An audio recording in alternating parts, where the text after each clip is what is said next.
Sur les réflexions qui viennent d'être échangées, je suis quand même surprise sur la façon dont on pose les problèmes dans cette question de transport.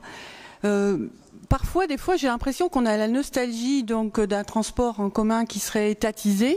Or, je crois que les uns et les autres ont participé à ce démantèlement de l'étatisation, en particulier de l'outil ferré. Donc, voilà, je suis un peu surprise de la façon dont les choses ont été posées aujourd'hui. Et puis, je suis quand même surprise qu'on invoque la question de l'empreinte carbone, de la façon dont les choses sont abordées, puisque très souvent, finalement, ce qui ressort, c'est qu'on découvre ce que c'est qu'un coût global, que dans le coût global, on oublie toujours une grande partie. Quand on compare un transport à l'autre, on oublie toujours les infrastructures plus ou moins directes. L'avion, c'est depuis très longtemps qu'on ne calcule pas l'ensemble des coûts que ça représente. Pour ce qui est de la route, on n'en parle pas. Donc voilà, je trouve que c'est facile. On prend toujours par petits morceaux. La pensée s'arrête à ce qu'on veut bien voir et entendre.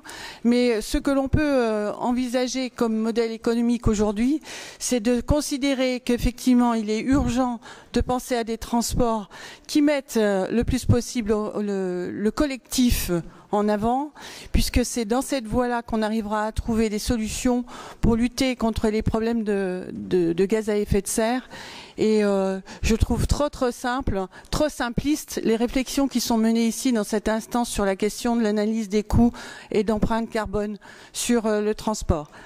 Et sur la SNCF, moi je veux bien entendre parler de lobby, d'appui contre cette institution, etc.